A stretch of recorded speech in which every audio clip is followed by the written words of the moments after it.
Welcome everybody to the live webinar here at BINA.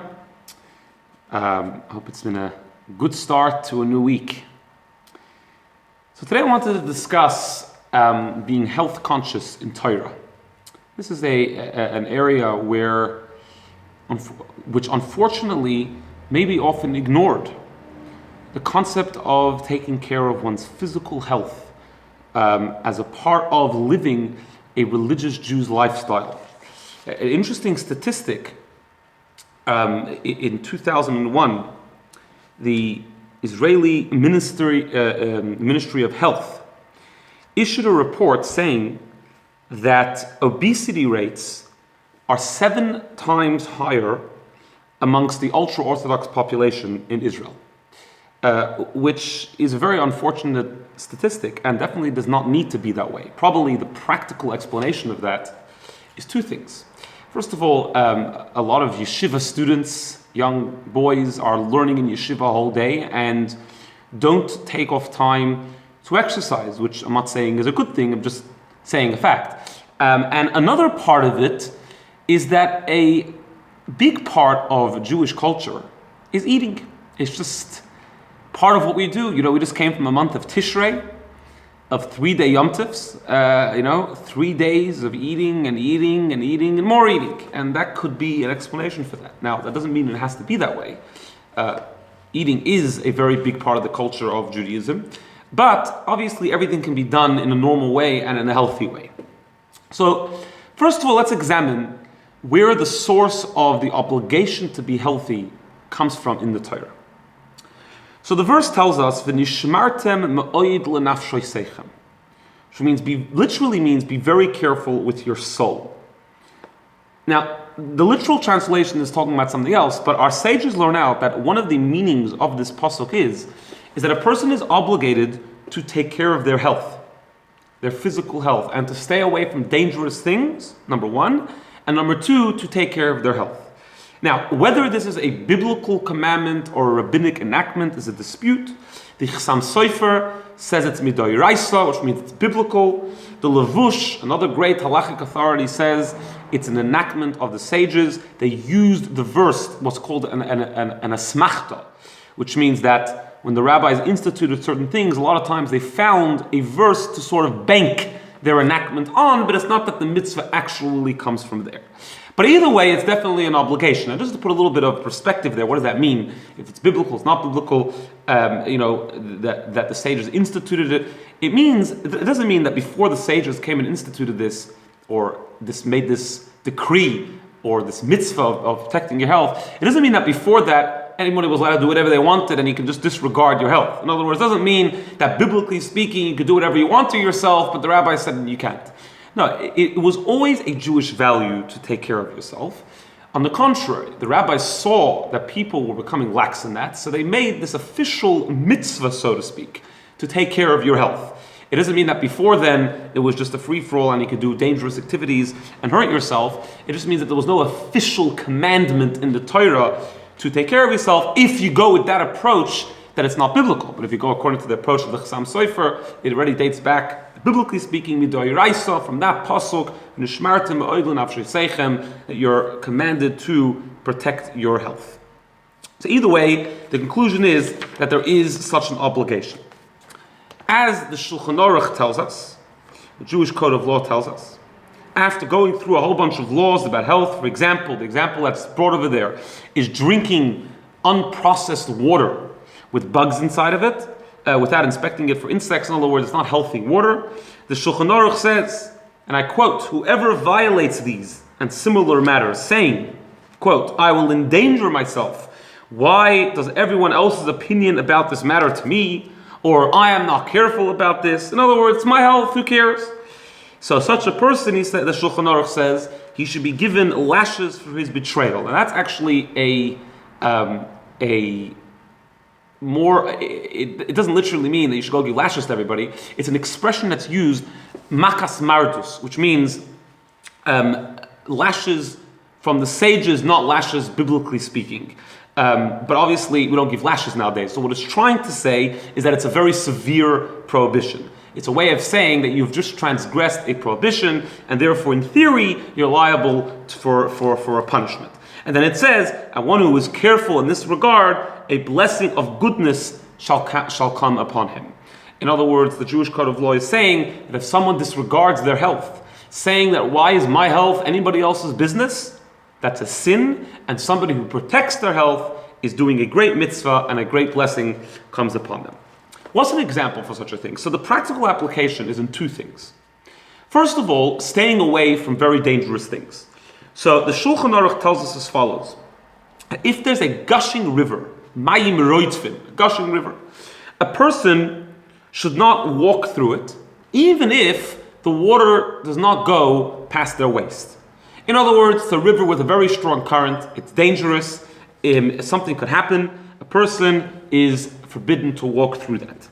Perhaps a more contemporary practical application to that is going to a beach without a lifeguard. It's dangerous, there's a strong current, you never know what can happen, you need someone who's properly trained to save you. It could perhaps mean that going to such a beach can be a prohibition of disregarding your safety.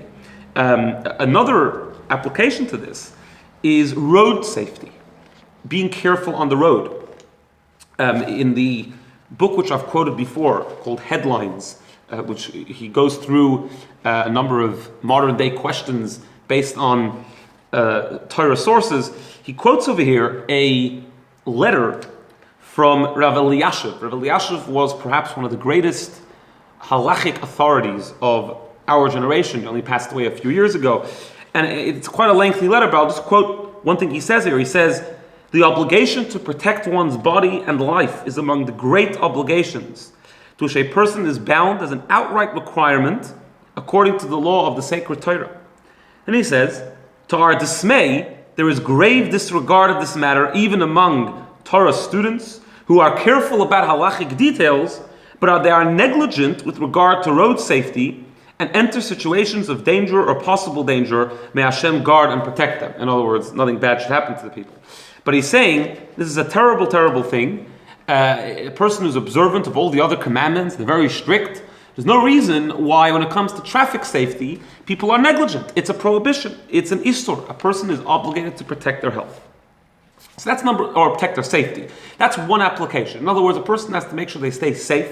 They shouldn't do things which are dangerous. The second application is just in general, living a healthy lifestyle.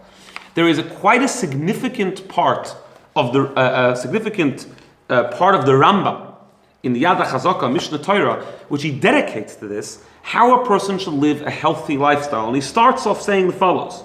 Since having a healthy, complete body is among the ways of God, as it is impossible to understand and know anything about the Creator if one is sick, a person must therefore distance himself from things that harm the body and accustom himself to things that strengthen the body and maintain health. And there's a few chapters in Mishnah Torah of the Rambam where he goes through in very great detail what a person should eat in the summer, what a person should eat in the winter. Now, how those details practically apply nowadays is a separate discussion.